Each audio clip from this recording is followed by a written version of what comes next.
Hey guys, good morning. Yeah, we're just across the street from the Commons and we've been checking out some of the different ways to get a sense of the snow out here, appreciate what has fallen. So if you look at this tree here, not much left at this hour, but on the ground there is a decent amount. Dusting really is the right word. Not anywhere close to making that snowball yet, but the real challenge in this part of Western Washington is the road. If you look here, it is shiny, it is slippery. At times it does feel like it is an ice rink, but you can see a little bit of snow that was able to get onto the ground here. So for the most part, not sticking except for some exceptions here. And the conditions have been constantly changing as we were expecting. In the last hour, we did have some new snowfall. Right now, it looks like there might be just a little bit of snow falling, but we also had a nice sun break for about 20 minutes here. So conditions constantly changing, something that we, of course, want to be prepared for, especially with what we are seeing on the road. So let's learn more about what to expect for the day ahead by checking in with Abby County. Abby. Sean, thanks so much for getting out there in the elements. We appreciate you. And just, yeah, great reminder that there could be some slick and icy spots today. A weird weather day in that at times we'll see rain, snow, sleet, and grapple mix and other opportunities for sunshine. And that's what we're seeing right now. Snow on the beach, far Washington coast, but for the Claylock Lodge area, briefly seeing some sunshine there. We've had scattered snow racing through the Olympic Peninsula.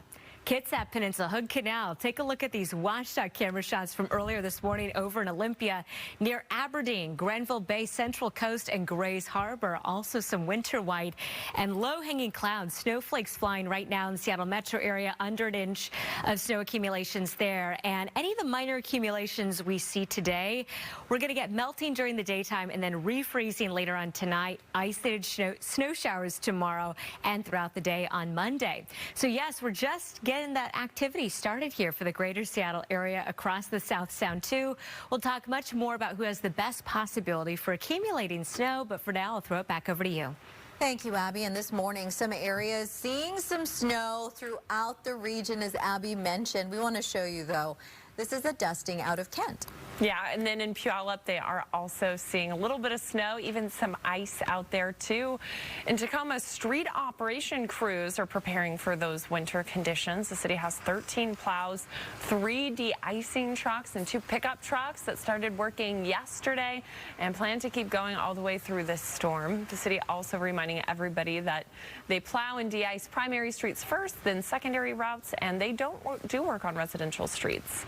City staff want to remind you to also be prepared for yourself for this winter weather. So they say make sure you prep your car. That means checking the tires, windshield wipers, making sure you have chains and other emergency supplies, and also know your public transportation options. You can look at the city's snow route map to identify safe spots where you can put on your chains if you need to. We do want to remind you of places you can go to stay warm if that is something that you need today. Let's show you a list here. So these are some of the cold weather shelters in Pierce County. Catholic Community Services, Nativity House, Beacon Young Adult Shelter, Tacoma Public Libraries, and Pierce County Libraries. So they're going to be open those regular hours during the daytime if anyone needs a warm place to stay. Pierce County Transit giving free rides to shelters until Tuesday. Turning our eye now to King County Regional Homelessness Authority, activating its Tier 3 protocols because of the weather. So those warming shelters open during the day include the Salvation Army at Jefferson Day Center, Bread of Life Mission, and the Compass Day Center. When it comes to those overnight hours, shelters will also open later tonight, and those include the Fisher Pavilion at Seattle Center, the Urban League, and the Salvation Army in SoDo. In Snohomish County, all Snow Isle libraries will open as public daytime warming centers. Everett Public Libraries will also have their main branch and Evergreen Way branch open for anybody in need. In Thurston County, Olympia Mutual Aid Partners will be distributing emergency supplies to those in need, and an overnight shelter will open starting Tuesday at Sergio's Place. Skiers and riders may well be eager to get some of that fresh powder, and they are rejoicing as snow returns to the Cascades. Stevens Pass is prepping to get slammed with visitors this weekend and into the next, I'm sure. So keep that in mind if you're planning to travel across Highway 2. Now, if you're looking to get your turn on the slopes, the ski area does want you to know that parking is limited, so if they sell out, you're out of luck. Night skiing may be a better option for you if you're looking to save some money and avoid those crowds. Get ready for 6 more weeks of winter this year. Dang, could he sound a little less excited about that? Yeah, the winter weather apparently won't be ending. Today's Groundhog Day, and Punxsutawney Phil did see his shadow. That means winter will go on for 6 more weeks. But if you'll permit me, yes, we should check with Abby, I think, not just the groundhog. Yeah, Abby, when you were studying meteorology, I know he's a bit older than you, but did you ever have any classes with Phil there? Yeah, I would describe it as a mentor relationship, right? Really look to him for all of his years of experience. So yes, he definitely has all of the valid meteorological credentials one would need. So yes, thank you, little Phil. All right, let's get you over to your forecast. Snow is popping in the Seattle area, and this is exactly what we were expecting. The conversational snow, where we get really excited about this, but it's not going to amount to much. There might be a light coating, an inch or less, but then it's going to melt during the daytime before refreezing tonight.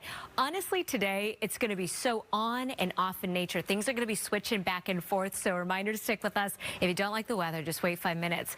Take a look at these shots from watchdog cameras from just a little bit earlier this morning. Many spots, Olympic Peninsula and the South Sound, including Yelm, Centralia, surrounding Olympia, getting a light coating of snow, and definitely could be some slick spots out there in the blue. That's where we're seeing some snow showers. SeaTac, Federal Way, through Seattle, Redmond, Issaquah. At times, the snow could fall at a moderate to heavy rate, but only minor accumulations in the lowlands.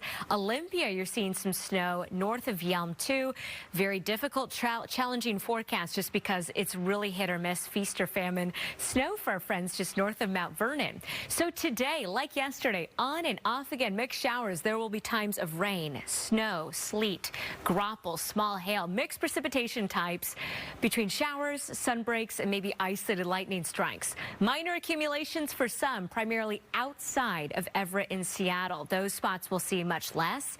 And I do think that a lot of that snow is going to melt during the daytime before refreezing tonight. Isolated snow overnight and through Tuesday morning, and from time to time, maybe some slippery roads. Current temperatures in the low to mid 30s, and so it definitely makes sense that we're seeing some snow showers right now. With those temperatures in the mid to upper 30s going between noon and 4 o'clock, some of that melting happening, there still is a possibility for snow into the middle part of the day and into the afternoon. And here's why.